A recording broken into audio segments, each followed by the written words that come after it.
Football show, NorthJerseySports.com's original multimedia series, talking all things football across North Jersey. I am Corey Doviak, and I am rushing through this introduction of sorts because this is not for your entertainment. This show is for informational purposes only. I'm being joined by my collaborator over there, Jimmy Avatable. What's going on, Jimmy? How you doing, sir? I'm doing well, and we are also being joined, guy kind enough to join us here in the middle of the fray. He is Westwood Athletic Director Danny Vivino, also the scheduler for the North Jersey Super Football Conference, and he was involved with the state PowerPoint plan as well. He's one of the architects. Dan, you can correct me if I'm wrong, but I think about the changes to the state football playoff. So first of all, thanks for joining us here. No, you got it, Corey. Thanks for having me. I will correct you. I was involved certainly with the plans for the playoff system in terms of qualification and the extra rounds. The PowerPoint plan was brought forward from the South, and then there was collaboration with the Coaches Association and also several ADs from the northern half of the state. But I think that's a topic we'll get to later. So, Yeah. Now I want to be clear on that. I don't want to put you responsible for anything that you're not responsible for.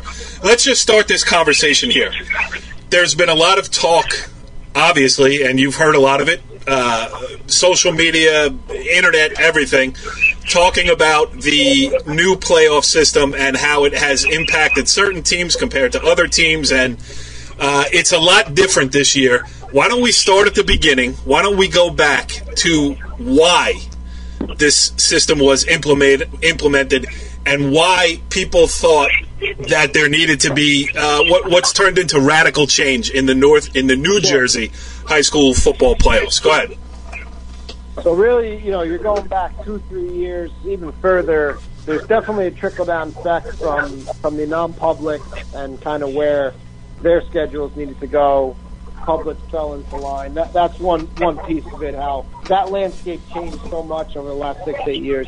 Eventually it kind of spilled into how the public landscape was changing. And how that was changing is you have a sport that's hurting with numbers.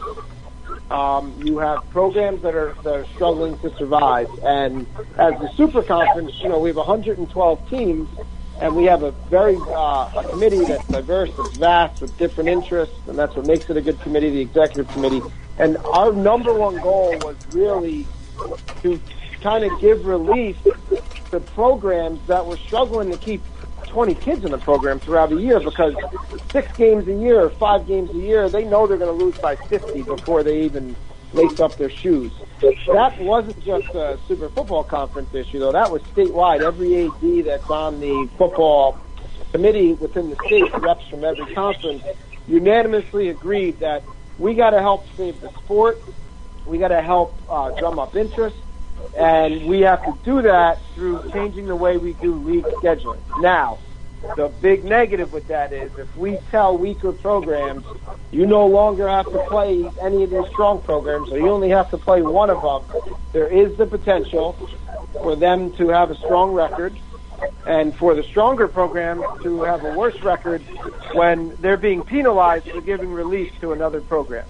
So it's that juggling act. How do we find the balance? So the Super Football Conference came up with a plan that we presented to the state membership as a draft, where it eventually evolved to, hey, we want to have 8 groups in 2 sections, just the north and the south. And when you go to 8 groups with just the north and the south, you have about 18 teams per group, which is slightly less than we used to.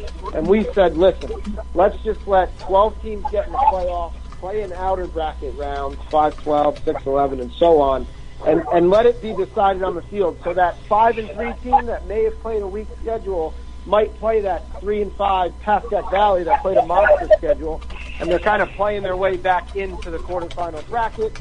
And then you finish it, and you have 16 sectional champs instead of 20, which I think a lot of people agree is a better number, and it also makes the bracket tougher.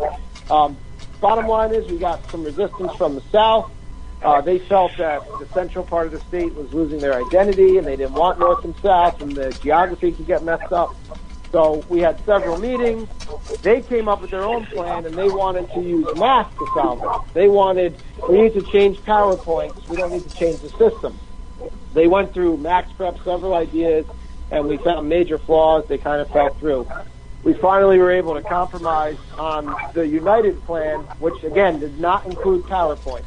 That was voted on in December, passed with flying colors, that basically said, hey, we're going to do this top 16 thing instead, which helps for playoff qualification. And what that does is when you have a weak, say, North 2 section in one group or a weak North 1 section in another group, it gives a chance for a deeper section to have some of those teams qualify. Example, last year, North 2 had like 10 teams, 5-3 or better with good PowerPoints. Only 8 could have made it. And North 2 Group 2 kind of fell off after 5 or 6. It was a tough pill to swallow for those teams. So that was the basic change to how we were going to qualify. The only point change was made, and this came directly from the Coaches Association, that they wanted every game counted, which I think everyone unequivocally agrees that that's a better system, that's an improvement. Nobody liked those Week 9 games and didn't know what to do. So that was the United plan. It was done. It was voted in December. Fast forward to February, we get a call from representatives from the South. They want a PowerPoint change now. They want to have meetings. And their reasoning was they made their schedules completely based on strength. And they put all the best teams in one division, all the middle teams, all the weaker teams. And their fear was that if the strong teams beat each other up and we just used PowerPoints, they weren't going to make the playoffs, and that wasn't fair. The Coaches Association, to their credit, actually wrote a letter and said, can we wait a year? Let's see how the new plan works first. They came to the meeting. Bill Bourne was there. He was brought there. He explained his whole system, did not give anyone the formula, was asked all the important questions. All the numbers were displayed and ran from previous years. And at the end of the day, Bourne did seem to have a way to figure out who the stronger teams were, and then the hybrid was created. And basically, people felt that this would allow leagues to make their schedules the way they were. Super Conference felt confident in their schedules no matter what the point system was, and that's why we left points out of our original plan. So that's kind of how we got to where we are today. Okay. Jimmy. There, I know. No, hey, listen, it's important. It's important background because, in the last 2 weeks is when people are seeing how the plan is going to play out, and all hell breaks loose on social media and everywhere else. People don't understand the system. People don't, people are looking at records. I know Jimmy has a lot of insight on this, and I'm going to get to him in a second. But I want to ask you first about the scheduling. Now, some teams, I'm going to bring up a couple of teams here. I've seen Delran, I've seen Bayonne, I've seen Middletown North as a 1-6 team is in. Delran at 7-1 is out. How does that happen? Were there schedules? And I know Delran is down south, not really in your wheelhouse. Right. But how does that happen?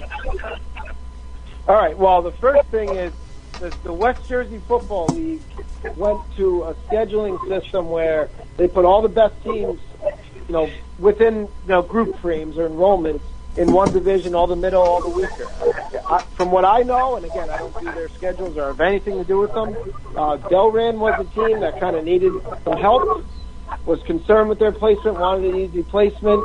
They got it, and they won a lot of games against teams that, if they were given the schedule of the teams that got in ahead of them, they maybe wouldn't have won as many games. That's all I know about that piece. I think Middletown North's the opposite, where I think they were given probably too hard of a schedule. And that's kind of how that happened. If you look up north, I can only speak to our teams. Our divisions, if you notice, are a mix of competitive balance. A couple strong teams historically, a couple medium teams, a couple teams that might not be as strong right now, and then we use our 3 or 4 crossover games to balance out those schedules. And if you look at the North versus the South, there are significantly less sub-500 teams that got in the North than the South because of the way we do our schedules. Also in the North, one that sticks out to me, a school like Pascack Valley for years has been doing the right thing and dropping weak opponents because that game's not good for anyone. Should they be penalized for letting a team out of a game that they're going to beat by 50 and going and playing New Canaan, one of the best teams in the area, maybe the best team they played? Should they be penalized? They went 3-5 instead of taking the layup and being 4-4. They're clearly one of the best 8 teams. Should they be penalized for doing the right thing? And that's the dilemma. I'm not saying the answer. I'm telling you that's the dilemma with schedule. So some teams, and again, I don't want to pin you down to Delran, but it seems like Delran asked for some relief, got it, and then said, hey, wait, how come we're not in the playoffs? Listen, I'm not part of that league. Yeah, I can't okay. speak for them, but that seems to be some of the information that other people have given to me, closer to the situation. Okay, sorry. I don't mean to put you. It's just you know what? I left Bayonne. I can talk about Bayonne for you. Okay, go ahead. The group 5 situation to me is, the messiest because it's just such a cluster of this one beat that one, this one beat a very strong team early in the year. And it's kind of a jumbled mess at the bottom. I think you can make an argument for the 2 teams below 500 that didn't get in, as well as the 2 super conference teams, Bayonne and Livingston. You can make an argument for all 4 of them not to be in my opinion. However, I'm not naive to the fact that it certainly would look better if the 2 teams that got in out of those 4 had better records. No doubt about it. Right. And there's other things that play there, like no one wants to play the non-public, so there's a bonus in place. We're not naive to that part having an impact on how it played out either. Okay, Jimmy, go ahead. Yeah, Danny, let's talk about the Bourne Power Index, which, people that were really involved with football know about it in the past, but the average football fan might not. Basically, it is again, you said Mr. Bourne has put together a system which kind of, for lack of a better word, sets up a point spread for each team that plays. For instance, if Westwood plays Mawa is given a value, a power, and so is Westwood. And there's a difference, might be 10 points, 12 points, 14 points, whatever. If you are the favorite by that 14 points, and you cover so much the 14-point spread or go over that, do you get a what am I looking for? A plus on your mark? And if you lose by less than those 14 points, does it become a negative to you?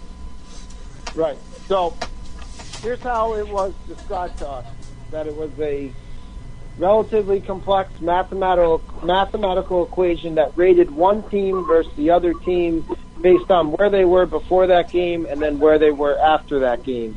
If the game ends up closer than your rating should have been, the system recognizes that and brings the teams closer together. And if the game ends up a bigger margin than it thought, it widens it a little bit. We talked in depth about score differential and blowouts and things like that, and we were told that blowouts, and it says right on his webpage that it has a built-in blowout factor and whatnot, and he made us feel confident that it was not predicated on blowing people out, that it took that into account and deducted it. It was very complex and had a lot of different variables in it. And at the end of the day, the score was a component of it, much like Lax Power used to do for lacrosse, but it wasn't the be-all, end-all. In going through this year now and people dissecting it, I think it is absolutely appropriate to say the score is more involved than those at the meeting were led on to believe. And I will say it, I have no problem saying it, it's not a good look when teams are worried about how much they have to win by. There's no doubt in my mind when it's become that important, it's not good for anybody. Coaches are getting put in a bad spot. We don't like it. If you look at my team scores, it's a run-of-the-mill year. I think 90% of people have integrity with those things and do the right thing. But coaches have a responsibility to their team, and you could get a coach to argue, hey, I'm doing what's best for my kids, too bad. And you know what? When you put that motto out there that way, that coach isn't wrong either. So it really has no place being a part of it if this is what's come out. And obviously, as the year shakes out, there's going to be a, hey, take a hike or full disclosure. I'll be leading that campaign with plenty of others. But I will say this, Jimmy. The ends are not justified, because of how the ends don't justify the means. But it does do a pretty good job of saying who's stronger than who. And you talked about, junkies of football that have looked at it historically. It does give you a pretty good indicator of where program strengths are.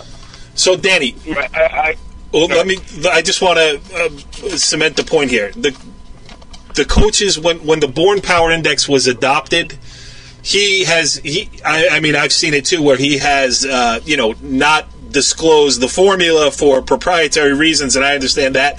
So the coaches, when they signed on to this, were not aware that the quote-unquote spread was a part of the calculations? I don't want to, pin it. I don't want anything to be misconstrued that it's pinned down to the coaches. Okay. The Coaches Association had reps at the meeting, and they went because they didn't want to be misrepresented. Right before that meeting, they had asked, when the South requested to have the meeting and change the power index and create points, and they wanted to talk about it, the coaches had said, we don't want to do it, we want to wait a year. They were told the meeting's happening. We were kind of Switzerland at the time. We said, hey, we like the new playoff structure. We're confident in our schedules. We'll attend the meeting and see what's what. Bill Bourne was in attendance, which, yes, I do believe the Coaches Association was able to obtain him because they felt that Bourne was much better than Max Preps, and Max Preps was very difficult in sending a rep or explaining their formula. So Bill Bourne happens to be from Jersey. He's a former teacher and coach here. He was more than willing to come. We wanted to hear him out. Again, his results, when you put up his numbers historically and who won at the end of the year and who he had rated earlier in the year, he was pretty on the money. We felt like it would complement the schedules well. Again, up north, I think it did for the most part. There's certainly a couple outliers, but there's outliers in every system. But I think in other parts of the state where they went really berserk with the schedules being really tough or really light, you got these scenarios that are really hard to defend when 2-6, 1-7's in, and 6-1 is on the outside saying, what did we do wrong? Even though the 2-6 team might be better than the 1-7 team, than the 7-1 team, it's a bad optic. Right. No doubt about it. Right. And again, I just, I don't, the spread component was not, Bill Bourne didn't come into the meeting and say, hey, I'm going to put a 13-point spread sliding scale on it. It wasn't until this whole thing took shape and guys with a lot more mathematical knowledge than me dissected it and found it. Yeah, every AD in the room would have said no right there on the spot. You know that. It was basically, yes. It's a cluster of information. It's an algorithm ever collecting data, and it gets you this result. Then by week 4, as people are starting to dissect every game, every week, break it down and slowly figure out, 90% of the formula, it's when a coach can say, if I win by this, I get this, and win by that, I get that, and be close to right, then, there's a problem. Yeah. Because we can't allow people to operate that way. It's not right. Now, like I said, though, you could make the argument the otherwise, and maybe it's because it's a different type of sport. Maybe it's the nature of the game. The lax power would clear as day show you how many goals you're supposed to lose by and what you have to do to increase your score and what you have to do, to not go down. But I just think it's such a different type of game, football. You could just hold the ball in the cross. That I think, you get in a situation where maybe it worked in that sport. It's not going to work here. It's not something that we should be okay with. Okay. Next, let me ask you one more thing, Danny, about the Bourne Index. Where does the baseline power score begin at week 0? Is it true that it's based upon the previous year or the last couple of previous years? So in other words, I might have a great team for 2 years and then fall off the map this year, but based upon my previous 2 years, I start with a higher score than maybe I should? Well, that was probably the thing we talked about the second most at the meeting. And where that was basically described was he talked about, I think he talks about it on his website too, that he has this major adjustment period in the beginning of the year. So in any type of rating formula, I'm not a mathematician. I get numbers, but I'm not a mathematician. Apparently, and then I did my homework on this, and it's true. If you start everybody even, it's no different than PowerPoint. It's week one. I beat Montclair, and Dumont beat, a brand new program that's never played a game before. We're both going to go up the same rating, so that defeats the whole purpose of the system. But he said that the first 4 weeks, they use a greater factor rate when multiplying everything out, and, got into some of the technical jargon, that it's the adjustment period. We still wanted more questions. He gave examples, and we had examples of Mount Olive, per se, had struggled recently. Last year, going into the playoffs, he had them ranked second or third in their group. So the point was, you can make that jump. You can recognize it. What I started discovering about week 3 or 4, and I talked to some people about before really the spread started to become more and more prevalent, was from year to year, you would really need to set a readjustment to the system. You still want to keep the hierarchy of who was ahead of who, so there's some basically teeth to the opening round games or the early season games, so people can move.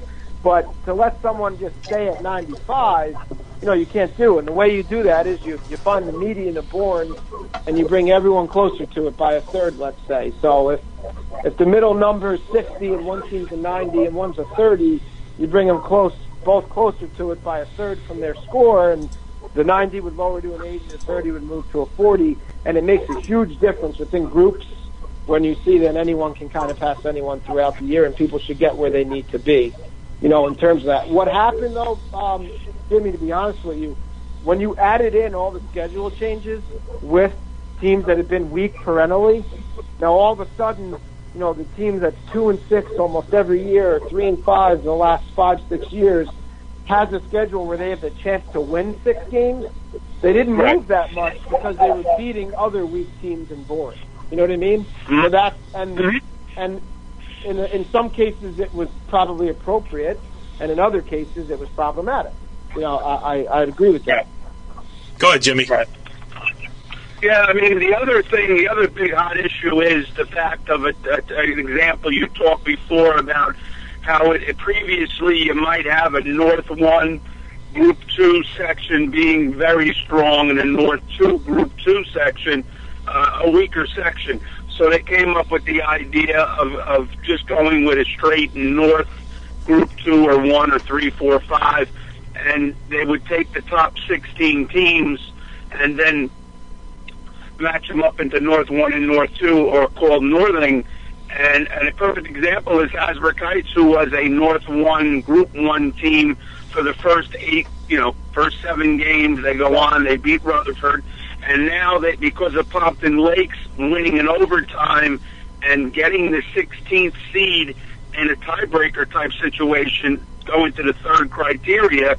Now, because of the northering, as far as the top 8 teams from the farthest north, Pompton Lakes moves in and now drops Heights into North 2 Group 1. And if you look at the bracket, no disrespect to anybody in North 1 Group 1, the North 2 Group 1 bracket with Shabazz, Quake, and Hasbrook Heights is a hell of a lot more difficult than the North 1 thing. Now, how did they come up with this northern thing? And is it an advantage to a team like Park Ridge or Presskill or the teams in Sussex County, who are always going to be one of the top northern schools? And is it a disadvantage to the lower Bergen County teams, the Heights, the Becton, the Wallingtons, who are always, year in and year out, could fall back and forth? All right, so there's a lot of things there. Number one, if Coach Bear had any hair left, we all love Coach Bear, he would have pulled it all out Saturday. I was talking to him all day. Obviously, he's a good friend of mine. We grew up together, and we're sitting there trying to see what's going to happen. Second, not to add to your point, but Cedar Grove's in the North 2 section also, and they beat Shabazz. Yep. So it's loaded, no doubt about it. Now, before I don't want to say defend it, before I explain how it got there, it's important to know this happens in a lot of sports. Basketball, for example. North 1's rigid. It is what it is. There are teams in North 2, when you get into some of the better basketball areas in the state, that lose in the quarterfinals that would probably win North 1 in their sleep. I think we can all agree on that when you think about where the brackets break out. Girls basketball, the Group 2 Central game between Manasquan and Rumson Fairhaven is de facto Group 2 championship every year. One of them doesn't even get a section title, while other teams from the state get to win a section because they're two of the best teams in the state. Now, that's like the, hey, it is what it is, tough break answer. And I know football coaches don't want to hear that because it hasn't been that way. What I can tell you is, and I respect, and I'm not trying to bash, I respect the guys in the South because they're looking out for their interests, and that's why Jersey's had so many problems, because they have an interest in Thanksgiving and different things, and we have an interest in different things. And that all reared its head with the non-public problem. And we were trying to say, hey, can we just have them play more often so we don't have to do the multiplier and all this stuff. But they were completely against making the bracket, and that's what we wanted to do. That's what the Coaches Association wanted to do. That's what the Super Conference wanted to do. We wanted to say, okay, let's take it a step further. We're getting the best 16 teams in now. Now let's seed it the right way. Put the overall number 1, who I think is Wequahic, or is it Shabazz? I'm not sure in front of me. Shabazz. Okay, so Shabazz is the overall 1. They go to their home bracket, which is typically North 2. Then you take the next 2 teams, doesn't matter where they're from, in the rankings, and they go to North 1 as the 1 seed and 2 seed. And then you keep alternating 2. Eventually you got 1 team left at the end, that's 16, and you're basically setting up a 1 versus 16, 2 versus 15. And when you get down to 2 teams, they've each won a sectional title already. The other part, that's why we wanted to do this, is we wanted to see the best 2 teams play in the super sectional or bowl games, whatever you want to call it. Right. The reason why the southern part of the state was adamantly against it and fought tooth and nail, and guess what? When you add all those conferences together, they outweigh us and have more power. They felt that since we're so dense up here, especially in the smaller groups, that there was going to potentially be a team from the Jersey City area or that north in the state that could win the South bracket, because you can go into either bracket that way.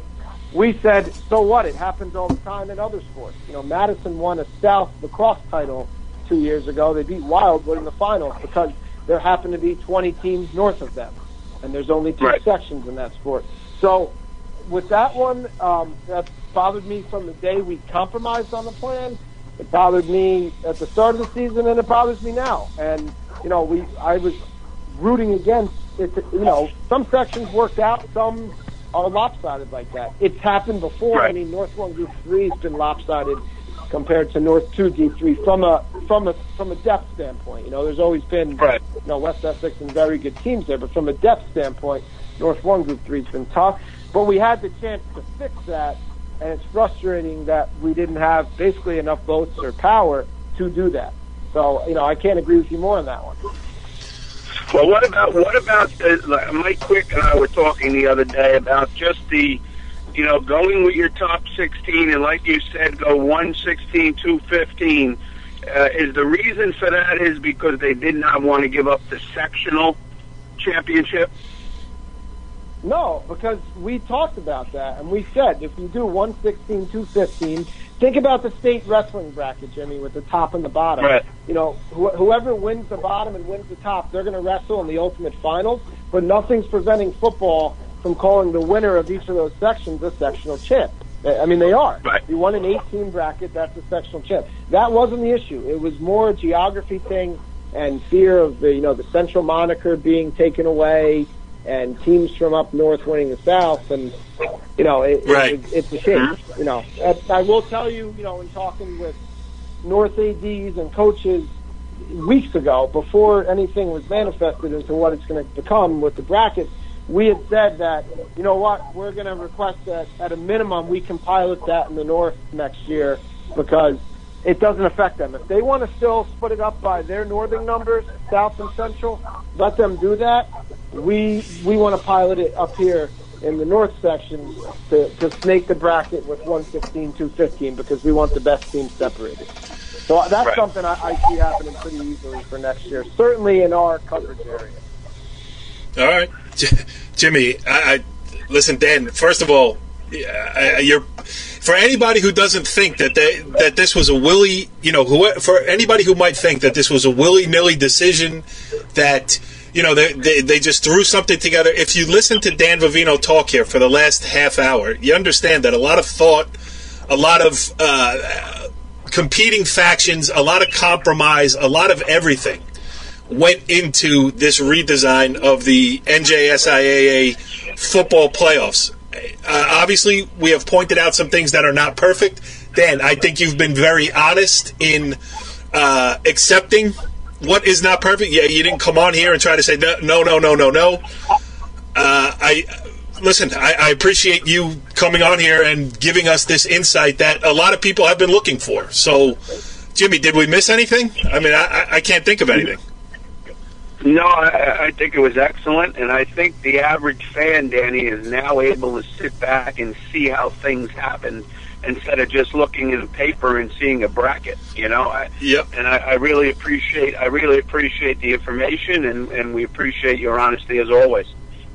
No, of course. And listen, just to add one thing that I think is important, and I'm not going to name teams. I don't want to put anyone in that position, but if you were to go through Gridiron and look at the Super Conference, number one, there's 112 schools. There's only 4 undefeated teams because of the parity of the schedules that we've created. There's only 6 winless teams out of 100-something. And there are teams that have historically really, really struggled that have won 2, 3, and 4 games now and are going to have the chance to do that next year.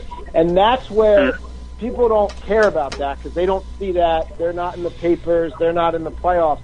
But as a league rep, they are just as important and honestly, in this case, more important to help, if you love football, to help their program survive as anything. And that's where all of this came from, was giving relief to them without pushing them into the playoffs over the teams that are giving them relief. Is it perfect? No. I do think it's better, though, because you ask the kids at that school who now have 25 kids through the season because they're not losing by 60 every week, and you change their life. You gave them something that's more important. Their program will have a chance to survive and come back. And, that's as important as anything, if not the most important thing. And listen, at the end of the day, the cream will rise to the top. You figure out a million different ways to slice it. We're going to see the best teams winning in the next month, either way. Well, that's the point. I mean, after the NCAA basketball tournament is released, you get 3 days worth before a game is played. You get 3 days worth of who was on the bubble, who should have got in, who shouldn't have got in. And then the tournament starts and all of that stuff goes away. So that's going to happen here too. Games will be played starting on Friday. State champions will be determined. The system will be reevaluated, I would imagine, from everything you said here. You're going to see where it needs tweaking. You're going to tweak it. And we shall go on. And it's, the point that you made too is that this was not just about the playoffs, this adjustment. It was about keeping football relevant and alive in schools where it was/is having a hard time, and that fight has to continue too, and that will always be a part of this process, right? No doubt. That's 100% accurate, Corey. Danny Vivino, Westwood Athletic Director, thank you for taking the time, and we really appreciate it once again. No problem, guys. Thanks for having me. Appreciate everything you guys do. Follow the leader.